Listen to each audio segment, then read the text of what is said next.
New ChilliChump logo. What's that all about? Yeah. What happened to the last one? Got bored of it. No, I needed to do a bit of a refresh. Caroline's been helping with that, thank goodness, because I didn't have a clue. Yeah, it looks it's good. exactly what I wanted. Clean. Yeah, we wanted to simplify it a little bit. Yeah. So if you look at it, clean lines. I mean, we won't go into all the graphic design But details. it looks really good. But it makes it a lot easier for certain things, like if you are going to be printing out merch, when the logo is smaller, you can see the details a lot better than what we could with the last logo. So this is the third refresh. Good. So I don't know if you remember the original. I do. The original one. It's very No, similar. I remember the last one. So the last one was a revamp again on the first one. We kept the same can see motif, so it's you. ChilliChump, right? Regardless whether you've seen the first one or the last one. So yeah, I'm really happy with that. Oh, really good. But it comes along with other things I actually haven't even shown you. We've already got some merch printed out, got some hats. Oh, wow. That won't fit you, unfortunately. What, too big? Your head, yes, on my head. And we got some bottle openers, really nice bottle openers cool. with the merch, with the logo on it. So pretty happy Nice. with that. There are some people that already have it because we were at the Dorset Chilli Festival. Oh, that's right. weekend. This last weekend you were there. So Well, I mentioned Saturday, not so much.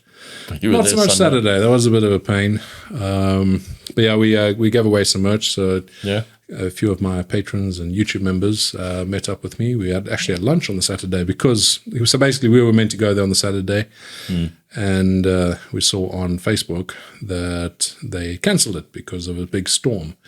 And I'll pop it up on the screen if people are watching this. The storm was non-existent. I mean, we had sunshine pretty much most of the day. So, Was that to protect themselves? well, they said it was because of insurance issues. Cheers. So, yeah, Good to cheers. see you again. Been a while. See you again. It's been a while. Yeah, been good. Some special Yeah, rum it was there. good. Only just got in. Yeah, it was. Good stuff. It is nice. But yeah, basically the insurance wouldn't cover them if anything happened during the storm. So I understand it. It was frustrating though because it's 5.5 hour drive for us to get there on the Friday, and we were going to be doing this on the Saturday, the festival, and then driving back early on Sunday in time for the live stream, first Sunday of every month. Unfortunately, because it was cancelled on Saturday, we decided, well, we're going to stick around and actually make the most of the Sunday. So we attended on the Sunday, which meant I couldn't do the live stream. Yeah. But we'll be doing that this coming Sunday. I don't know when this will go out, hopefully before then. Yeah. But yeah, we'll be doing the live stream on The Sunday. live stream is what, Sunday? What's that, 13th? 13th. Yeah. I think. Yeah. Cool. So looking forward to that. We've got a nice sauce to try. Met up with Now or Sunday? No, on Sunday. I met quite a few folks that were running stands there. And Was it busy? it was very busy. It was very busy.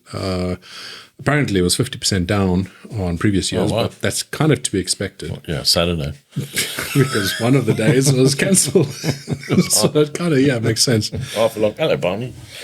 Half Exactly. So, the day that we were there, even though the weather wasn't perfect, it wasn't like last year. Last year was scorcher. Yeah. We had over 30 degrees Celsius and beautiful sunshine all day. It was stunning. This time around, no, it wasn't like that. But there were periods of sunshine in that, and we had a good time. It was good.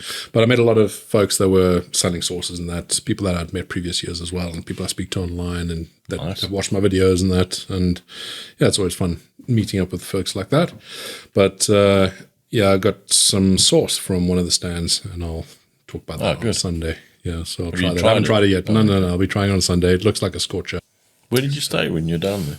There's a little like Airbnb. Oh, okay. Nice little place, middle of nowhere, really. There was nothing. I mean, it was like a 10, 20-minute drive to get to any food and things like that, but it was nice. It was chilled out. Good way to spend the weekend. Yeah, it wasn't too bad. I did reach out to folks. So this time I reached out beyond Discord for questions. Oh, okay. So we actually have some questions this time around, and I know that you've got a couple of things that you brought up as well. Because I think I said to you before, I want to structure this a bit more, the podcast, and just people like to have an expectation of what to expect, right? Segments and things like that. So there's a couple of ideas. There's actually a new one that I thought of the other day as well. I saw it on somebody else on a live stream or something, where so doing a forfeit, right? So I was thinking we've got chili rum. This before. Oh, no, we don't have to do it tonight because I doubt you're prepared with any. No, but a forfeit, it could be something like I tell you some jokes, and if you laugh, gotcha. then you have to take a shot. I'm very serious. I don't laugh. It's fine. We could do that. So it's something like that. I don't know. Tell me a joke. Oh, God, be on the spot. So I'm saying I didn't plan. But yeah, other segments like we just talk about what's going on in the world at the moment, in the chili world. There's obviously always things that I am keeping on top of and listening to. There's some very interesting stuff coming up over the next few months. I'm waiting for. As in what videos? Deadline. Not my stuff. I mean, there's always interesting stuff coming from me, but in the world, there's a fantastic TV show I'm waiting for, and I think a lot of the chili community are waiting for. I've heard bits in your discussions with people. Yeah, it's the worst kept secret in the world. So I don't want to talk too much about it because obviously I do know quite a bit, and I don't know what is public knowledge and what isn't. So tell me. I won't tell anyone. Okay, I'll keep it a secret. Yeah. Just let me know. No, but it's about the chili world. It's about a lot of the characters that people know about. Some folks that have been on some of my live streams or interviewed. I remember hearing that. So, I'm very keen to see what it turns out like. Maybe it's another Tiger King type situation. So when's that coming? I really don't know. Also the first I was talking about this, it was meant to be like June, July, but now I'm hearing fall, so end of. That's normally the time. Autumn. Yeah, that's when after the end of the season, I guess that would make sense. September, October. I'm looking forward to that. Are you on holiday soon? We have actually booked. Good. And having a dog is like having a kid. I don't know. I don't think I underestimated what it would be like, but you take him with. Took some things for granted.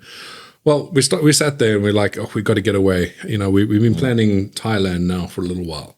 We really want to do a nice trip to Thailand. So we try and do like a big holiday one year and then like smaller local holidays or European holidays the next year, right? So lower cost. And this year we're meant to be doing Thailand because last year we didn't do anything really. And we decided we're not going to because of obviously certain situations over this side.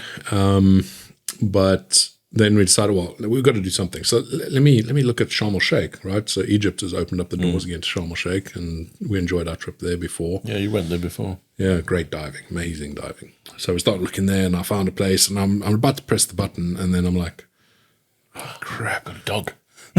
Because and it would be fine. I mean, we don't mind leaving the dog with someone or even kennel. I mean, worst case scenario. But the problem is, he's just started sleeping through the night, and I don't want to ruin that. Because we're planning to go early September. Yeah. If we do that and we put him in a kennel or we leave him with someone else, then all this hard work to get to this point where he's sleeping through and letting us sleep through, that's just going to go out the window. We have to start again. So we need to settle it down. Yeah. So what we're doing is we're doing a local holiday. We're actually staying in like a converted railway car. Okay. Are you taking him with you? Yeah, he'll be coming with us. Brilliant. Oh, that's good. It's just a break, just to get away. Best thing to do with him, just being this age. He's still young, right thing to do. and we're trying to just get him settled. Like right now, we can't leave him alone. Yeah. He cries and cries. Yeah. If I walk out the door, he thinks I'm gone forever. I mean, literally, I'm out the door for 5 seconds. He can still see me the whole time, but he'll cry. He'll be so upset. It's probably the wrong thing to do. Leave him for a long time. Well, no, I mean, we're trying. We've got a little like a IP camera inside the lounge, and we put him in the lounge. We close the doors, give him the treats and things like that in the crate, and he's trotting around. I can hear him. But we leave him like that, and then we keep an eye on him on the camera because we're trying to keep him longer and longer periods of time. And he lasts about a minute after he finishes his treat.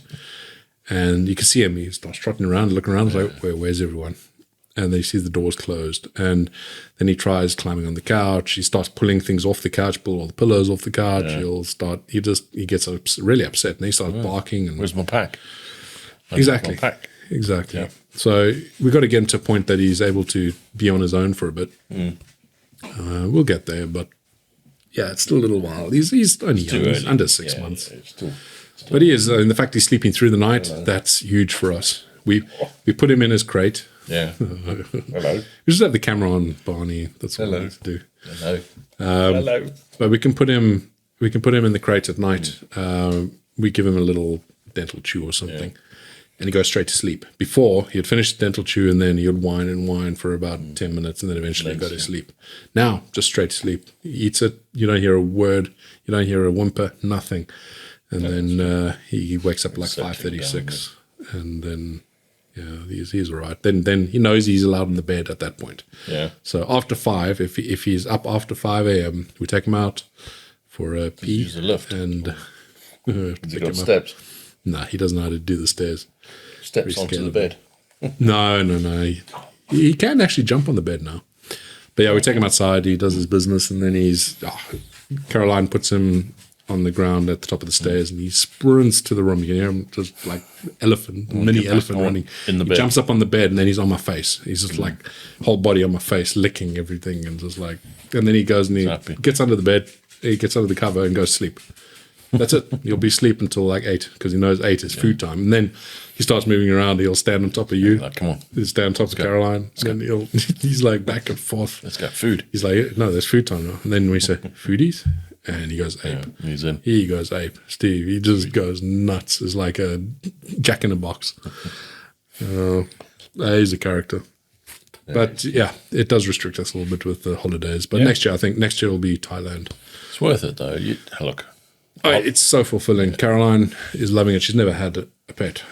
It's brilliant. So for her, she loves her dog to bits. Yeah, that's good. Part of the family. So. Yeah, I think from next year you'll be able to go for a bit longer and still feel a bit comfortable leaving him. Yeah, I feel comfortable with it. I know that is whining, and that is just, it is what it is. But, I mean, he does get distraught, and Caroline, it affects her quite a lot. I mean, when we open the door, he's whimpering. He's like so happy to be back with you. He's very young. Yeah, but so yeah, no, he was good during the weekend for the most part, except for all the yapping constantly. Sweet. How's he in the car? It's fine. Doesn't get sick. No, in the beginning he had to be on someone's lap. So we have a harness thing that goes around the. We call it a seatbelt, and then clips onto the dog. And he used to have to be on the lap. Now he can sit in the back, as long as he can get his nose to touch your arm now and then. So you leave it long enough that he can lie on the center console. Okay, and then he's fine. Good. And then he goes to sleep. Sweet. Yeah, he's good. Let's have a look at some of these questions. Yeah. I'm interested. I actually haven't even looked at them yet. So, okay. Let's see what we have. Well, we'll do the first one here is actually on Discord, and I'll leave a link. I don't really leave too many links, but I will put a link. Do you even look? Have you listened to the podcast? Have you ever listened to one of these? No, I'm in it. It's really good, Steve. It's really good stuff. I'm not and sure. It's free. Oh, okay, free. I might listen. But I'll leave a link down below if people want to join up on Discord. In public access, there's a couple of channels you can access. Okay, thanks. So this one is probably more so for you because I'm very limited in this. You spend more time in Zoom than I did as an adult. Yeah. Question for the podcast. This is from Liz Aware. What are some of your favorite game meats, and how do you like to prepare them? Cool. Actually, you've had quite a bit of game here as well. Yeah, but that's not specifically Zoom.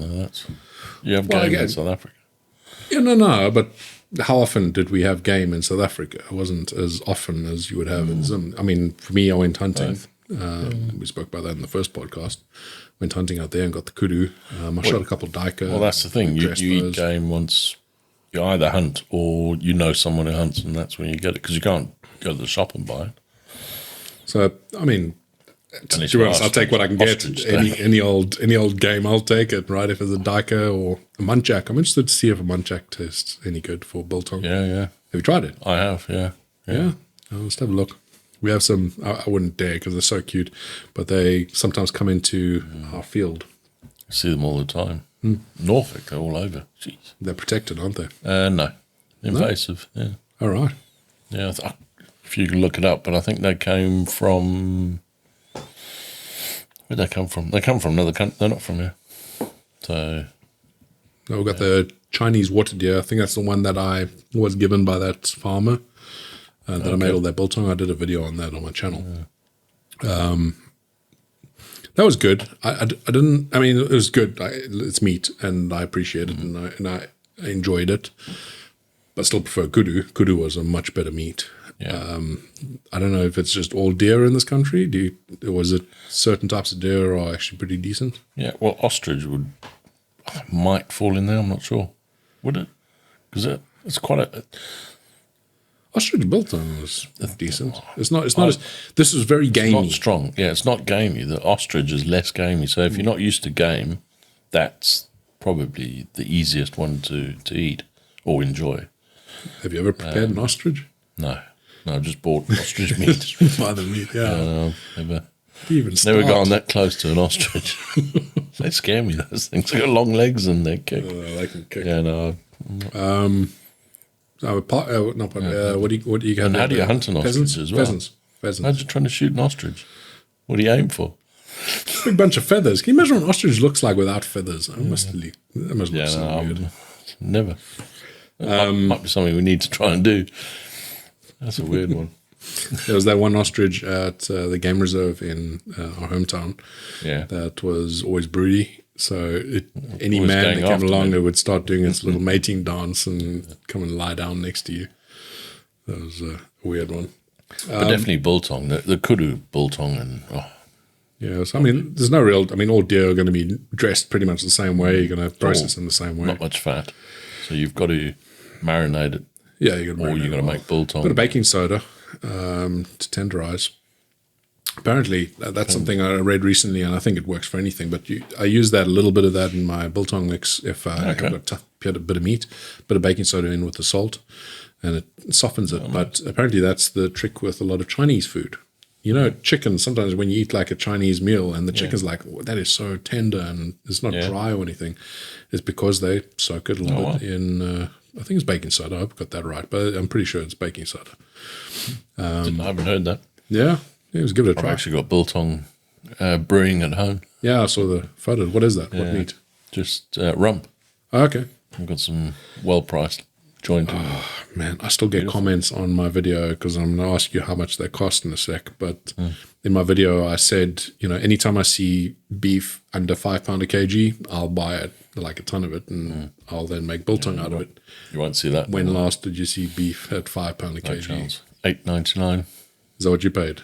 I paid $9.99 for rump. But it's still worth it. I need to change my mindset because that's the thing. I still look every time I see topside because sometimes they have sales and like at Morrison's or whatever, and they'll be on special. Yeah, but even on special, like $8 or $7. $8 is your best price. You're not getting less than that. I need to make some drivors actually. But then you need beef fat. Yeah, or tallow. Well, yeah. As long as beef, you can't use pork fat. That's the only. Oh, is it? What about pheasant? Nice. Yeah. Because didn't we normally get pheasant from Dinah's mum? Do you hang them and then until they fall off? Yeah, because our dad used to do it. You hang them by the feet until they fall off, and then they're ready. Like what? Yeah, hang it by the neck, but yeah, just for a little while, a couple of days. You have to age it. Yeah, but not long. Yeah. What Dad talks about it hanging until it sounds like it's rotting. I'm not there. I can't do that. Oh no, I don't think I've had pheasant. No, very gamey, nice, but also can be dry. Good for curries.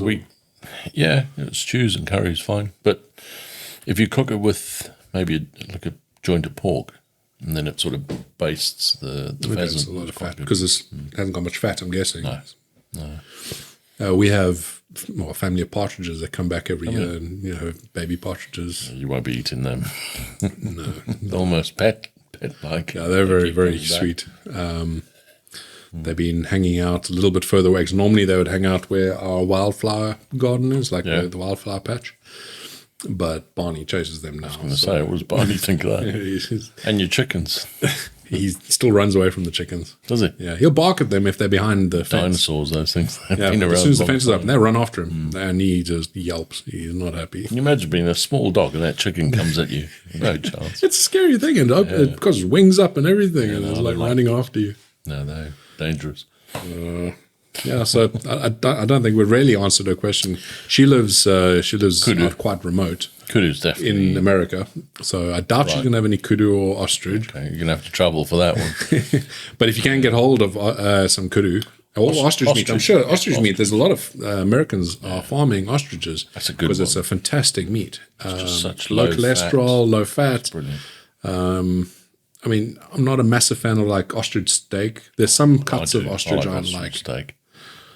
I don't know. I guess you got to really marinate the hell out of it. Matt likes ostrich. He always liked the ostrich steak because it's lean. No, I like a Nice. fatty piece of meat. Yeah, so sorry, Liz, but hopefully that gives you some ideas. If you can get hold of some ostrich, then give that a go. Let's have a look here. Oh, wrong phone.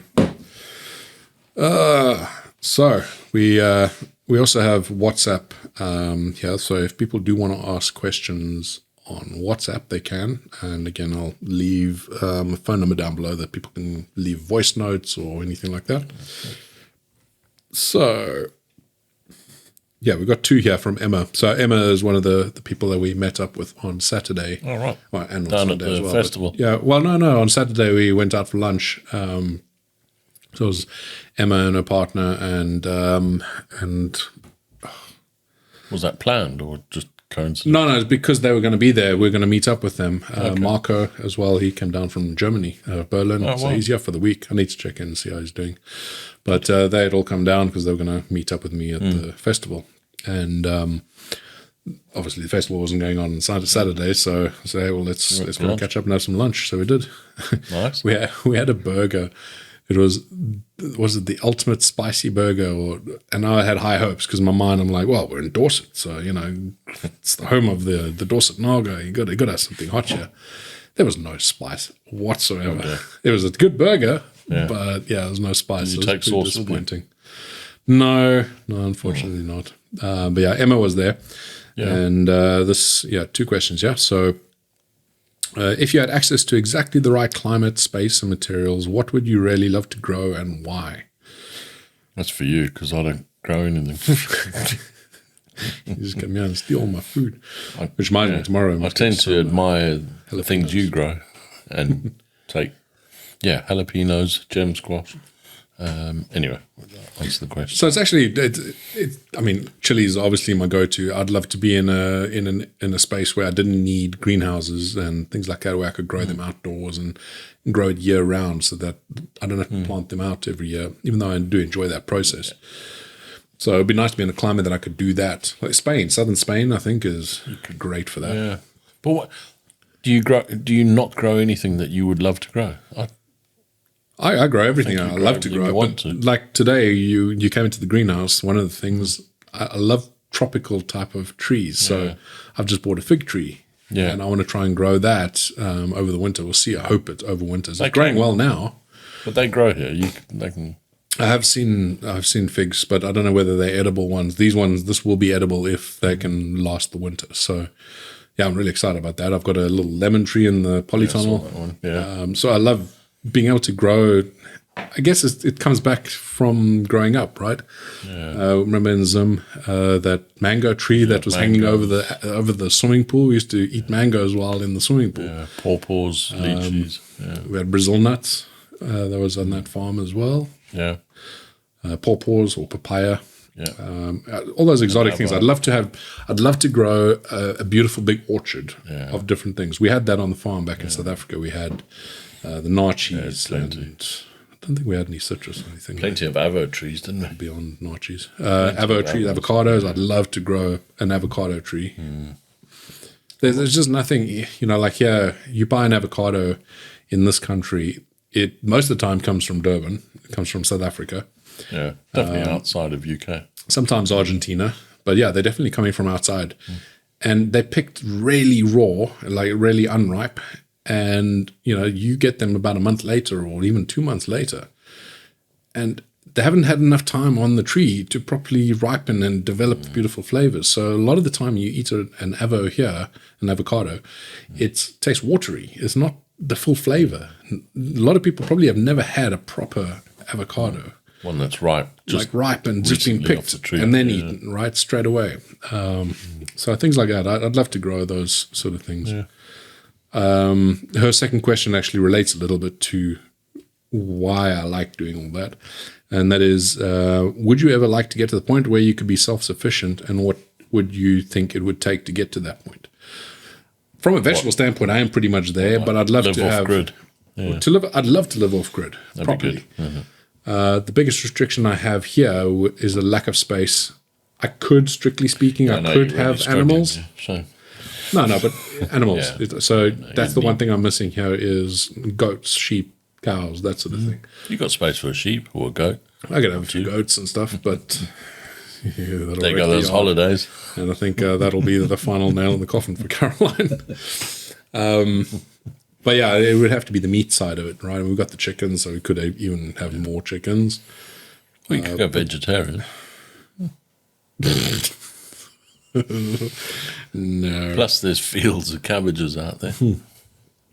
But from that standpoint, from a vegetable standpoint, I could be self-sufficient. Yeah. You definitely grow enough there. Obviously we're in the UK, so winter is winter. You're not going to really grow a lot. There's some things you can grow. You can pickle. But there's pickling, right? And there's processing and fermenting and storage of these things. So I wanted to talk to you about fermenting and stuff. Yeah. I want to know how you do it, because I remember when you first started, but I don't know how you did it. You just did it. It was like magic for me. But you had that, didn't you have like a clay pot? So fermenting crock. Yeah. So that's a proper German thing. So that's a typical sauerkraut pot. Yeah. And it's all the same concept. I've come up with my own process. It's quite funny to see. I don't know how many people were doing this before me, but I don't remember seeing this a lot, is using airlocks. Now, airlocks are used for a lot of alcohol fermentations when you're making beer and things like that.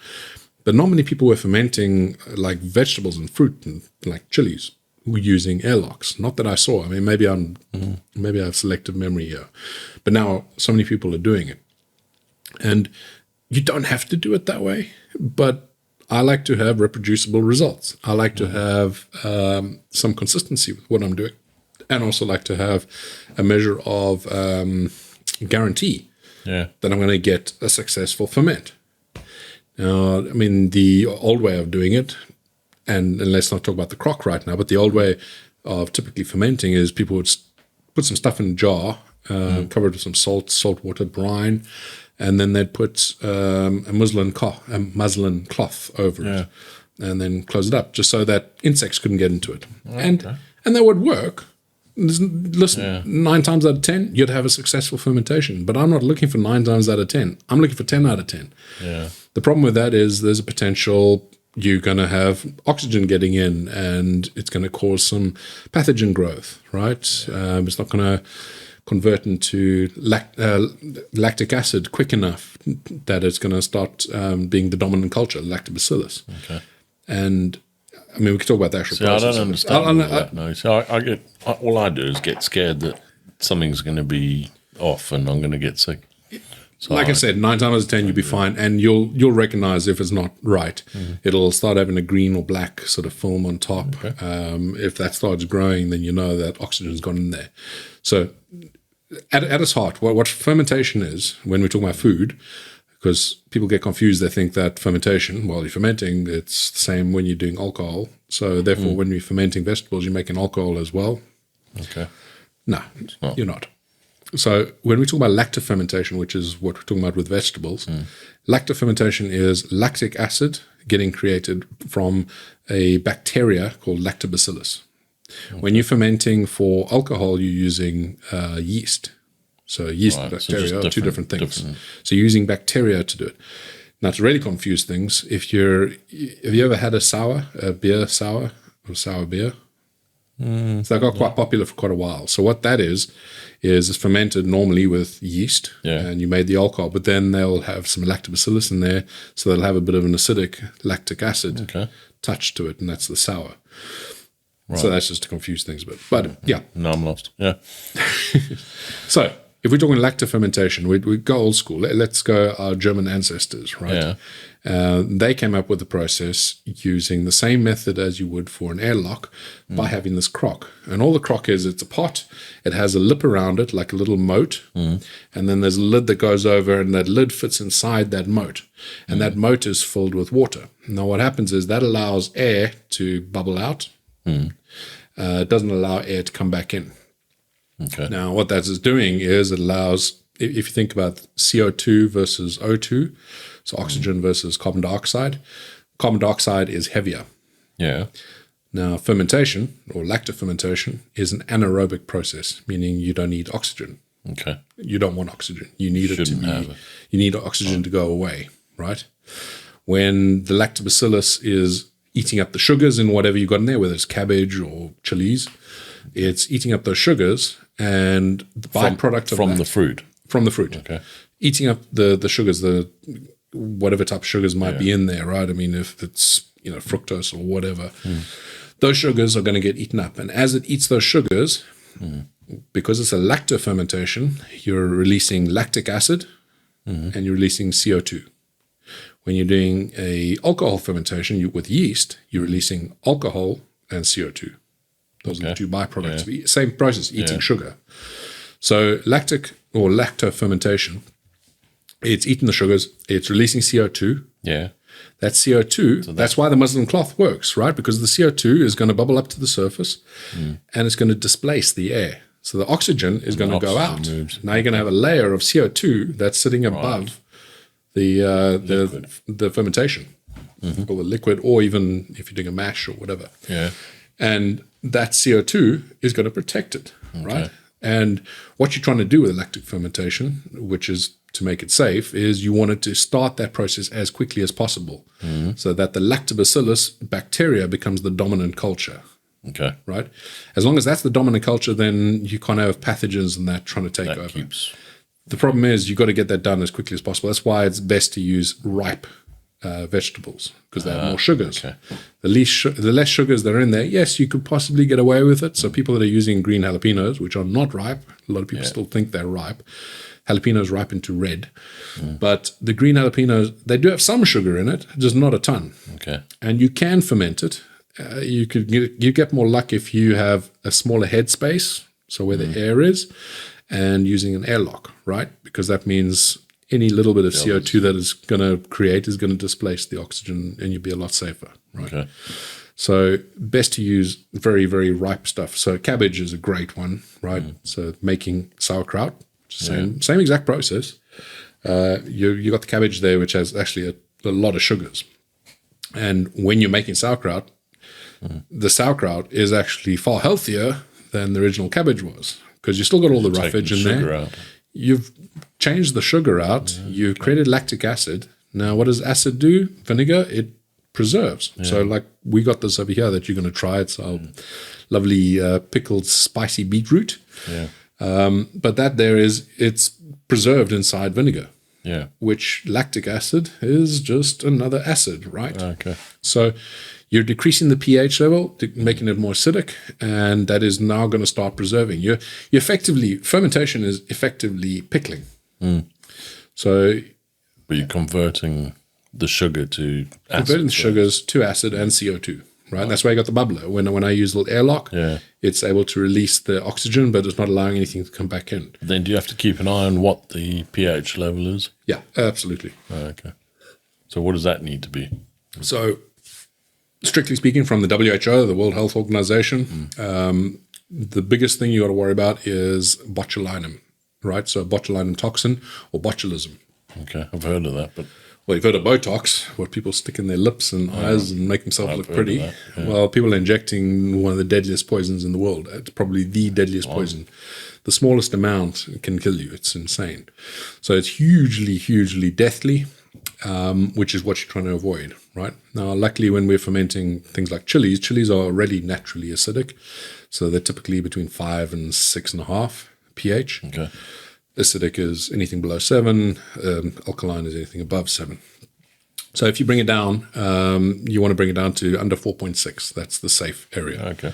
Now, what that does, to explain that, if people that are listening to this want to know more about this, I've got an article on my website, just the health and safety around fermentation, and it talks a lot more about this. But the reason you're wanting to go down to 4.6 is the acidic environment means that botulinum bacteria, right, which creates the toxin, it can only create the toxin when the pH is above 4.6. When it goes below 4.6, it cannot release toxins at that point. Okay. It stops the botulism. The bacteria is called Clostridium botulinum. So it doesn't help when you're having drinks and it's late at night. Easy for you to say. C. botulinum, basically. Right? So Clostridium botulinum is the bacteria. And that bacteria cannot create the toxins when the pH gets below 4.6. Right. Now, when I'm giving advice on my channel, I play it safe. And when I'm doing it for myself, for my business to sell sauces, I bring it way below 4.6. 4.6 for me is not So good. what do you use? Because I've heard 4.0. Okay. 4.0. But typically mine are around 3.6, 3.3. That's right. I've heard you say 3 point something. Which is pretty acidic. 5% acetic acid, which is typically vinegar you get in this country. Some countries actually go a bit heavier on the acetic acid. But 5% in this country is typically around 2.7, 2.6, 2.7. It's close to what vinegar is. So, okay, so if you allowed, say, or if 4.6 is a safe level. 4.6 and below. So let me finish off that whole thing. So when you get below 4.6, that means that the Clostridium botulinum bacteria is not able to release toxins. Yeah. Now, the problem is, so Clostridium botulinum cannot be killed by heat very easily. It can be, but you have to heat it up beyond 100 degrees Celsius.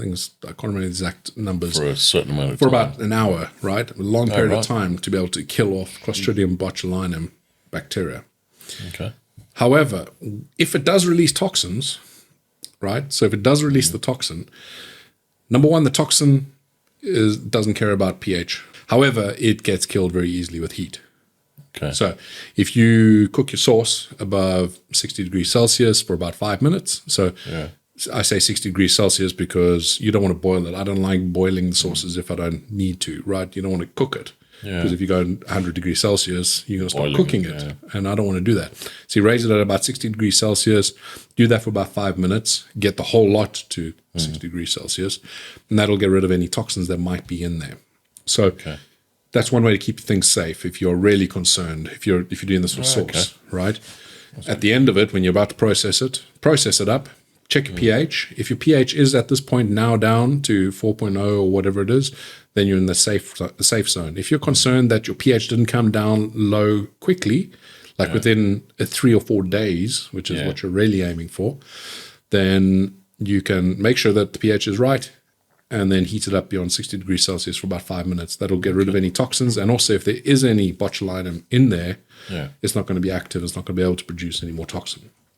Wow. So one way to keep it safe. That's the deadliest thing that you got to worry about for fermentation. That's why fermentation has got such a bad reputation, because it does. That's the biggest risk is the toxin, because you're in the same environment. Salt doesn't really affect Clostridium botulinum. Right.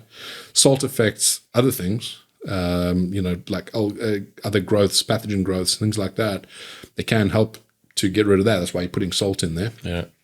But it doesn't affect that, because it's in the same environment. It can handle the same sort of salt concentration and the same sort of temperatures and that, and also anaerobic atmosphere. So removing the oxygen. That's very similar. Jeez. So to be honest, there hasn't been a lot of deaths. But I'm sorry, but just one death to me is too much, right? So that's why I'm so super careful. I'm happy for people to, Scary, no? to be, tell me, oh, well, my grandmother or my grandfather's been doing it this way forever. I'm not going to be doing it. That's fine. Go for it, right? I'm not going to stop you, but I'm also not going to stop pushing the health and safety thing. There's easy little things you can do that It's not going to affect the taste. Well, it will. It will make it much better because you're doing it. You've got guarantee that it's going to be correct every time, and it's going to, taste the same every time. But it's just little things that are going to help you have a safe and successful sauce, right? So anyway, that's fermenting. Yeah. But essentially, fermenting is just adding salt at around 3 or 4%. If you're doing like cabbage to make sauerkraut, cut it up really fine, 3 or 4% salt. Right. Spread it in there, crunch up the cabbage all together. It'll start pushing water out. So it'll actually make its own brine. You don't need to add any water to sauerkraut or to cabbage. And you crunch it up and then stick it inside your crock pot. Fill up the crock as much as you can with the cabbage and use the stamper. There's like a little wooden stick that you get with it. And you push it all down and then cover it over, fill the water in the moat. And hope the botulism doesn't leave it for 3 months, 3 weeks. And you got some beautiful sauerkraut. Wow.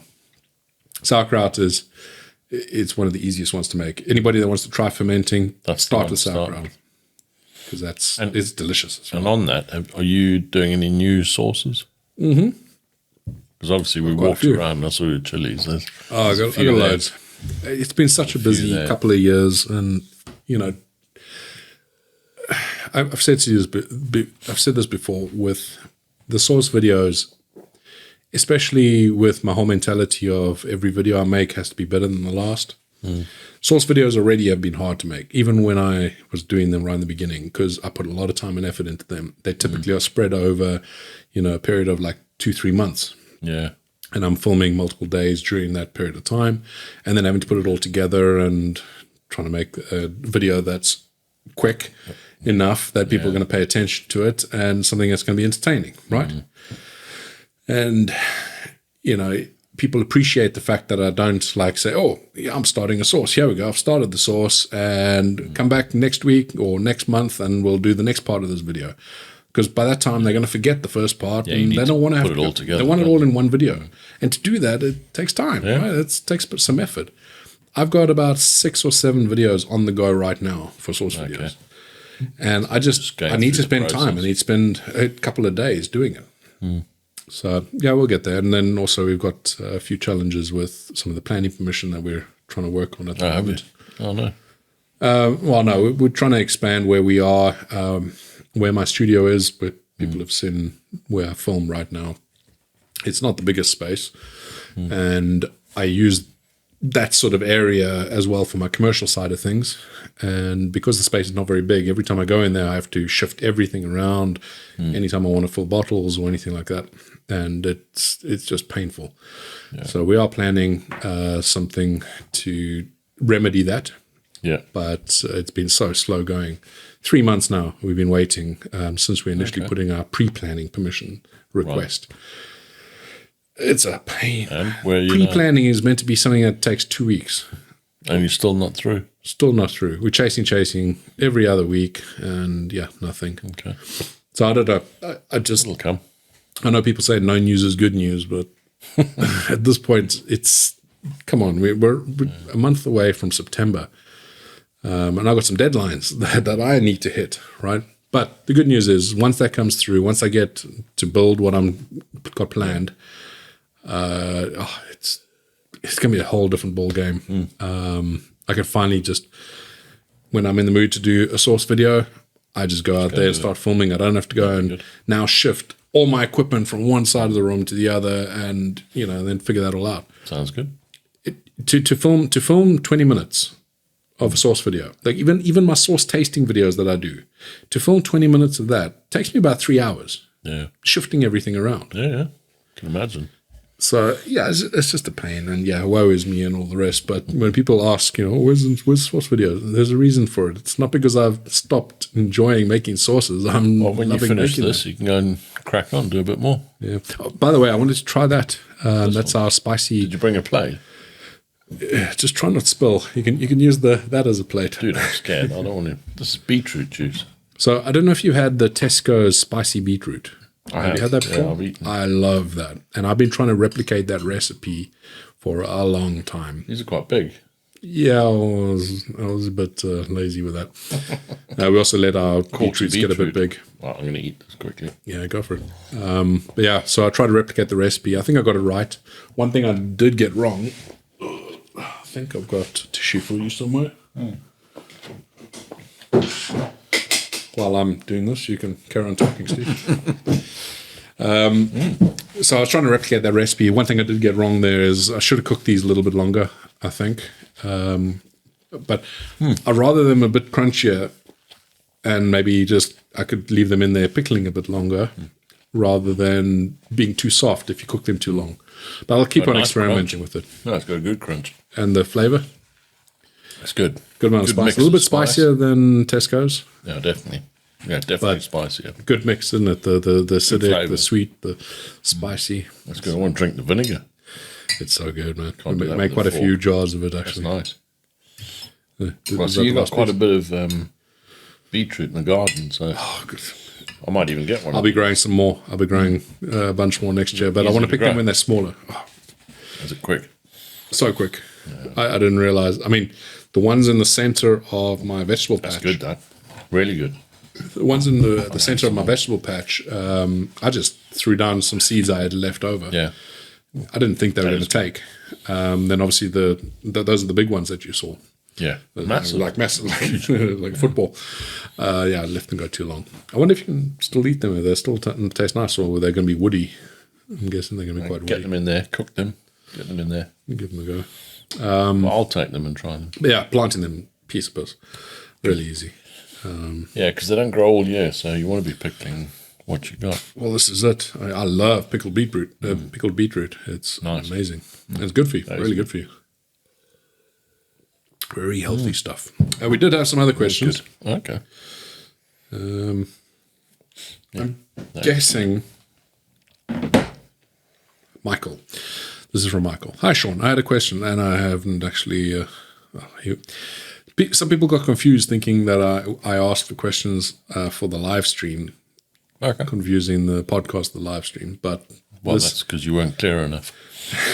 Well, it's not very obvious. I mean, I haven't been pushing the podcast very much. I mean, I think I've said this to you before. Like for me personally, when I'm listening to a podcast, I want to know that there's a bunch of episodes already there before I commit myself to listening to a podcast. Because the worst thing ever is when you start getting into it. It's like, this is good. I'm enjoying this. I'm getting to know the hosts. I'm getting to know the people. I'm getting to know the segments and all that. It's great. And then suddenly they just stop making them. There's nothing. Yeah. That's annoying, right? So I try and I think other people are like that. There's quite a few people. So until we have like a good few under our belt, I won't really push it too hard. Yeah, and I might stop visiting. I'll keep making beetroots, dude. Okay, that's fine. So this is from Michael. Hi, Sean. I had a question. It would be great to hear you discuss it on the live stream. How much do you think the lack of sun over the past month or so in the UK is likely to affect overall harvest, and what can be done to optimize growth in these circumstances? All the best, Michael. That's a great question. We actually talked about this a little bit. My well-being. Yeah, made me grumpy as hell. Yeah. I kind of blame myself for this a little bit because I got that big tank. So I was so desperate for water. I mean, we had so in the UK. In case you don't live in the UK, then you wouldn't really know what the weather's been like here. Well, I think the rest of the world has been having global boiling everywhere else. That's what they call it now.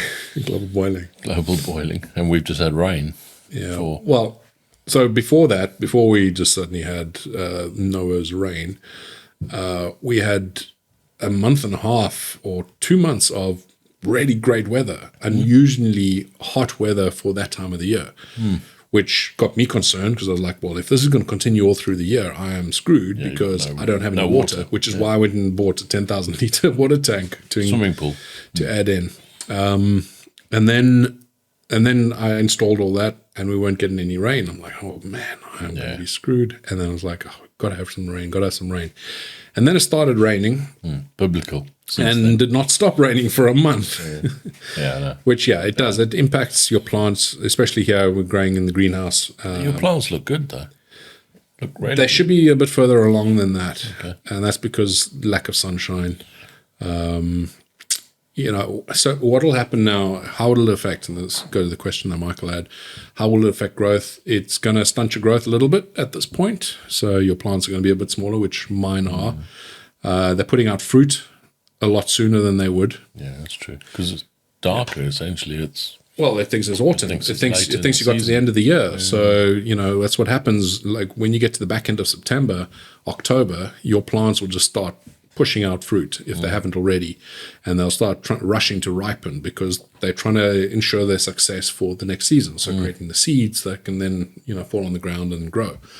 So it thinks at the moment it's the end of the year, right? End of the season, and that's not good because we are going to have some good weather. We had today some decent weather. It was 34 degrees in the greenhouse today. Wow. I was roasting there. I actually feel a bit of sun on me, I think, on my face. Yeah. And the problem is the plants are not going to automatically now react and say, oh, we've got to grow bigger now. No, they're going to be like, oh, it's unusual days, but we'll carry on just putting out fruit. When you have a couple of weeks of that, it's going to take about a week, 10 days before the plant's like, actually, we're still in summer, so let's continue growing. Stop the fruit, grow. The best way to optimize this, and this is something I've played with a few times in the past, is I try and not water, so let them all really, really droop, and then stimulate them heavily with a good feed with high nitrogen. So it just sparks them off. It gives them that impetus to maybe start growing again. And then, just careful. Don't keep feeding high nitrogen for too long. So maybe do that for 2 feeds over the period of about 2 weeks, and then back to your normal feed. So a normal mix of chili nutrients that you would use. But that's kind of sparks it off for me. So I'll see a lot of new green growth because of that. Because nitrogen is what gives you the green growth. It gives you the strong branches and nice leaves and all the rest. Potassium and phosphorus are going to be more for your fruiting side of things. So that's what I would do if you want to try and stimulate it. It's no guarantee, but it will help you out. And then just keep them well watered, keep them well fed. Don't miss out your feedings over the next month and a half because you've obviously compressed the amount of season that you have left. So, we're now, what is this, now 8th of August? 9th of August. So August is going to be, I think the next 3 months are going to be pivotal. Hopefully we have September as well. We have a few weeks in September that are going to be decent weather as well, sticking around 20, 25 degrees with sunshine. And then we should be able to recoup most of our harvest. I don't think our harvests are going to be as big as they would previous years because, like I said, what's happening is the plants are a bit smaller. They're pushing out fruit. They're trying to now ripen up those fruit. So I'm in a quandary. Do I go and pick those fruit off and not let them ripen just so the plant can then grow? But there's not enough time in the year for them to put out new fruit. So, it's a balancing act at this point. That's what the real problem is now with the UK. So by the end of September,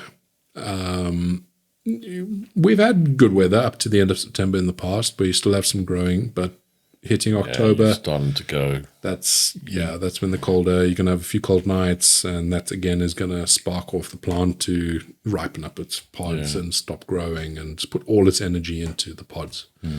So, and talking about that, I noticed I watched your video on the disaster. I see that you've managed to resuscitate that thing somewhat.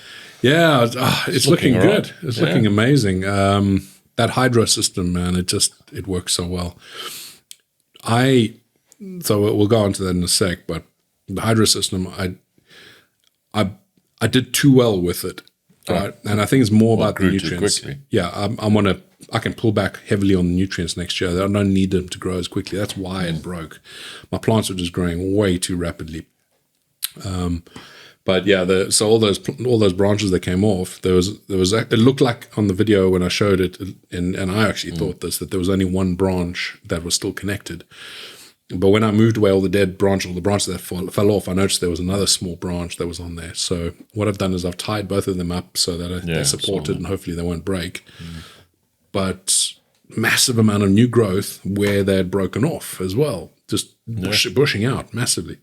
And the 2 branches that I'm supporting, they're also looking really good. There's some pods on there. So I'll end up having a decent bit of a harvest there on my 7-pot primos from Troy. So that'll be good. Really excited about that. Really it's a bit of a relief. That video, I'm surprised I didn't get more flack for it. Because you, geez. I thought the greenhouse had gone. I had one of my mates. I better watch this. So Chris. What's happened? Chris is one of the guys that I worked with. I think you met him. I worked with went back in the old days. And he messaged me and he's like, "You bastard." I thought the greenhouse fell over or something. That's what I thought. And I was like, I was texting Dad. I said, Dad, I got to play the game a little bit. I mean, the bottom line is I was distraught when I saw I saw that. I was not happy. But the thumbnail, and that's the thing. It's the YouTube game. I don't do that very often, but it worked. I mean, it worked. I had a 16% click through. Okay. I had people comment. So 16% of people that are shown the thumbnail click on it. Okay. My typical click-through rate is probably 4%, 5%. So that means out of you 100 can improve people, that. You just need to take you off the thumbnail. You'll be all right. but the point is, I've always tried with my thumbnails is to keep it. This is what it is. You got to make it interesting, don't you? But you got to make it interesting. You got to make it click-worthy, right? I didn't lie on the thumbnail. It's not clickbait. It was a disaster, but not quite the one I was expecting. I was going to say. But if you looked at the title said exactly what had happened. But it's the whole YouTube game. But yeah. Unfortunately, it's, and it made me realize I need to be a bit more evocative, I think it is. All right, then. You crack on with that. But it needs to bring out emotion, right? I mean, the funny thing is, I have a lot of people that clicked on that video and started commenting on the video that I haven't seen on my videos for a long, long time, right? And it's people that still enjoy my content and that, but it's just, they don't have time and they have to be selective. When you've shown, when you have an hour, let's say you have an hour a day that you can watch YouTube videos and TikTok and all the rest, right? You've got an hour a day. Yeah. You now have to select what are you going to watch during that hour. Well, that's fair. And I love watching this guy, ChilliChump, but this video over here looks a bit more interesting. So I'm going to click on that. I'll get back to the ChilliChump video. And they don't. And that's fine, right? That's just is what it is. But when they see something like that, it's like, wait, I got to know what actually happened, right? It asks the question when they see the thumbnail, when they see the title. It's like, well, what actually happened in the greenhouse, right? And they go and watch it and they enjoy the video. Yeah, there's a massive competition for time, for people's time. Is it? And I see it, when I'm scrolling around on, on YouTube or whatever. Yeah. I have to be selective. There's some channels that looks empty there. There's some channels that I love watching. What is the one? Project Farm. I love that channel. And I haven't watched one of his videos in maybe 6 months. Now, I love his channel. It's straight to the point. I've sent you a few clips from him. So he tests out tools and stuff. So he'll get I remember 10 different tools and 10 different wrenches and then put them through the test. It sounds boring, but actually the way he does it is very clever. But I don't have time to watch every single one. If something popped up on the screen that was relevant to me or something that looked interesting, and I'll click on it. That's the way. So we did have one more question before we actually jump onto what I wanted to talk with you about, that topic that you brought up. Rocket Ron has asked, when are we getting a return of What's in the Box feature for the live streams? Oh, yeah. That was good. We must good. do that. That was fun. Yeah, I like that. I actually must do that again, yeah. Yeah, that was good. It was tough because... It's nice watching you suffer. I mean... Thanks. No, it's good concept. No, I must do it again, yeah. The problem is I think I lost because I had a complete failure on my software that I use for my live streaming. So I had to restart it from scratch, and I'm still building that out. The problem is I lost a lot of the scenes that I'd created to help with the old What's in the Box thing. Yeah, boring, I know, but there's things that I have to deal with. So Elon Musk. So one of the things... Like I said to you before, one of the things I want to do with this podcast is create segments, right? Create features within the podcast. It gives us some structure. It gives you some homework and me some homework. I don't want homework, dude. I'm not yet home. I'm just here to catch up with you. I don't want homework. Come on. But it makes it fun. It's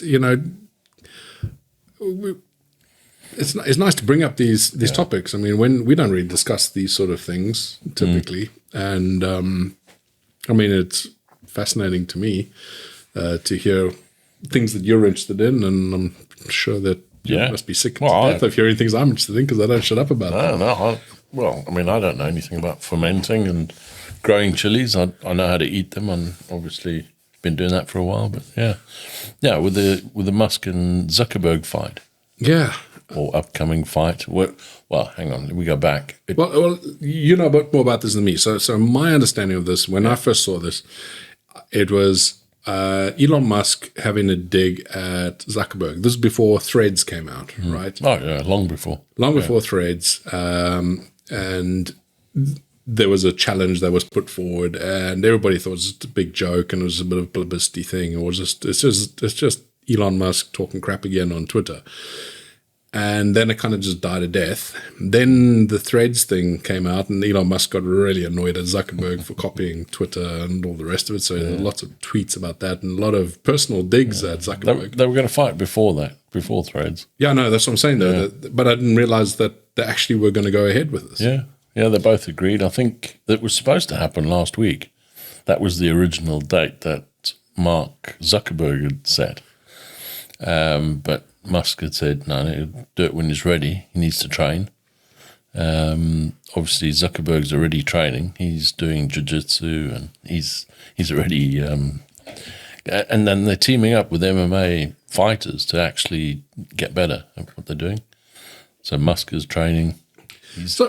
He's actually got weights at work. So he's lifting weights at work while he works. So. The problem is here, though, and I said this to you before. This is a win-win situation for Zuckerberg, and it's a win-lose situation for Elon Musk in my mind. Well, he's a lot older, isn't he? Well, there's that, but also he puts out the persona of being a tough guy, and that's. Well, he's a lot bigger than and he's bigger. Yeah. Zuckerberg is always thought of as nerdy, geeky, and robotic sporty. and all He's that. Very sporty. People don't really He see him for that, he right? can do a lot of stuff. Absolutely. I'm not saying he very can't. sporty, yeah. But what I'm saying is he's going to go into the situation. The fact that he's actually going to get into a ring with someone, that's him winning already. In a cage, right? By the way, yeah. The octagon. But he's going to get into the cage, and that's him already. Well, they're both the fact gonna that they're get in going to the see cage. him being kind of a human, right? That's going to be a lot for a lot of people. If he actually wins, then that'd be huge. But if Musk loses to nerdy Zuckerberg, that's going to be that's not good for for Musk. Well, it's just a fight. Someone's got to lose. Musk he reckons he'll if it's quick, if he can get it over and done with quickly, he'll win. But the longer it goes on, he's got less chance. Oh, I mean, I keep thinking of Zuckerberg as this young guy, but he must be around 35. You can look it up. I'm sure he's 35 versus 40. How long? Facebook's been around for 15 years or so. Yeah, it must be 35 versus 48, 49, 50. It's difficult to type. It's quite with a cut finger. Thumb that I cut open. You're always in the accidents. In the wars. It's painful, man. Age, let me see how old he is. 39 years old. Who's that? Zuckerberg. Zuckerberg, yeah. 39. I love it. Elon Musk. So Musk is 50. So it says, people also searched for Elon Musk's age. And he's 52. 52. Yeah. That's a big difference.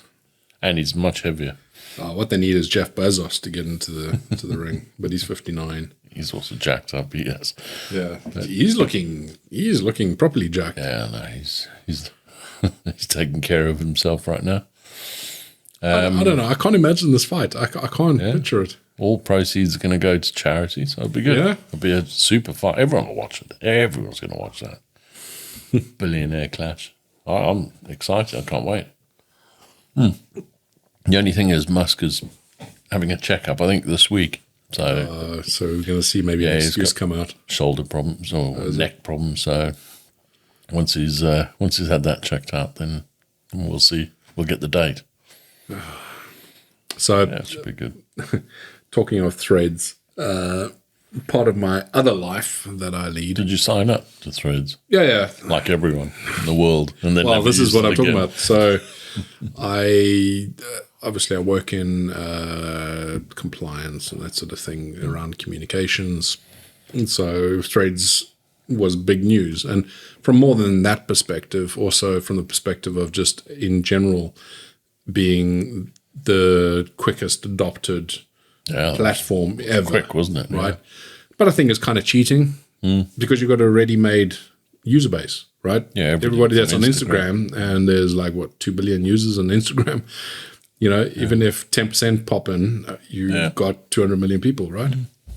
So, I mean, I think it was kind of cheating, but it's quite impressive because the previous record, what do you think it was? OnlyFans. You started an OnlyFans? Yeah, it was quick. I don't know, what else was it? What's recently? Come on, what is big? End of last year. I can't remember. ChatGPT. Oh, of course. Yeah. So that was massive, but I mean, I think that's still very That impressive. started with you when you signed me up on that. It's have you seen there's an Android app for it now as well? Yeah, I didn't see. yeah, it's pretty handy because you can use voice notes now. It's blocked at work. Can't use it at work. Yeah, Yeah. wow. Yeah. Yeah, it does. I mean, you got some risks of releasing some of client data or whatever out into the public with the nature of how ChatGPT is set up. But I was speaking about threads being how impressive it was, how quickly the adoption happened, and that sort of thing, because obviously it was a talking point at that point. And I was involved in a couple of webinars about it. And you're right. People signed up. Radar. Nobody uses it. I mean, I posted a couple things just to test the water, but I mean, at the same time, this whole shift to X, I get it, but at the same time, I feel like he's shooting himself in the foot a little bit. We'll see how it goes. I like Twitter for what it was. When Twitter first came out, it was so simplistic, the idea of it, and it got more and more advanced. It like doubled up so it was 160 characters, I think it was. So it was like just beyond what an SMS. I think it was less before, but yeah. And then it doubled up on that and things like that. And then suddenly images and videos and all that sort of stuff came along. But at its heart, being able to just jump in, put a bunch of text there, done. Do you ever put stuff on Instagram? Yeah. Yeah. And I bet you've only ever Just put photographs. Posts. On That's Instagram, just photographs. Posts. I don't know what that means. What do you mean? Just post. This is my problem. This is my problem with it. So if you go on Instagram, I mean, listen, this is my world, right? I work in social media. So if I press plus, there's posts, stories, reels, lives, right? Yeah. So I do posts and stories. When is a story relevant? When is a story? When would you do a story? Don't know. And why would you do a story? It's just Twitter was easy because you go in, I mean, none of it's my thing. Honestly, it's not mine either. It's a necessary evil for what I do. I do it for. I don't do it for commercial reasons. I do it to keep in touch with my user base, on my viewership, right? So fans, I'm calling them that. But people that watch my content that want to know a little bit more about what's going on behind the scenes, I feel like, and I interact, and it gives an opportunity for them to learn a bit more about me if they're interested, right? So I try and do that for like fan service, I guess. Yeah. If I didn't have to do that, I'd be over the moon, right? I've got so many things I need to do. I love interacting with people, but me posting into the ether, I'm not doing it to, make myself feel good. That's not why I'm doing it. But unfortunately, that's the way that things like Instagram and Facebook and that are targeted. It's about, you playing the algorithm so you can get your posts up in front of more users. And, you go on Facebook. I don't go on personal Facebook anymore because how often do you actually see your friends' content, or your family's posts and things like that? It's I don't know. Random groups that you've never looked at. It's commercial posts, it's adverts, and it's just it's pointless. The whole point of Facebook was I want to catch up on what my friends, over in South Africa are doing, or here in the UK, or old colleagues that I'm not in touch with anymore. And I can't get to do that. No, it's all algorithm driven and all sorts. So I don't do it. So what do you have? You just have the Instagram for pictures? Just Instagram, and it's mainly just to see what's going on, who's doing what, and X. And that's it. I just follow those two. And obviously YouTube and try and see what you're up to. And WhatsApp, of course. And WhatsApp, well, which is the main one. That's the one. So we've talked about this a little bit, but I've just started up 2 new websites, and I won't give away exactly what they are just yet. I'll tell you what the content or what the type of content will be on there. Okay. But obviously I do a lot of things, not just chilies, the whole cooking thing. I love cooking spicy foods and things like that, recipes. And the one thing I love doing, and you love doing, is braaiing. So I've actually started up a website just for that. Okay. So, it'll be some articles. What sort of thing? Like How to recipes. Like one of the recipes I'm working on at the moment is my take on a monkey gland sauce. Yeah. Yes, monkey gland. People that have no idea what that is. It's a very popular sauce. And I mean, when last did you have monkey gland? Probably at yours. Yeah. I'll be with you. So I want to make a lovely. It's more popular in South Africa, isn't it? It's a good sauce. There's nothing wrong with it. No, it's great for steak and things really like good, that. yeah. But yeah, I mean, that's a South African thing. So it's going to be not just about how to braai, how to grill. It's not about just that. It's the whole the ethos, and there'll be potjies on there as well. Yeah. I considered doing a potjie only website because you could. I mean, there's so much around potjies, but I thought that covers it. A braai is. Yeah, it covers it. When you say you're going to someone's for a braai, there could be a potjie on the go. So braai is just the whole atmosphere.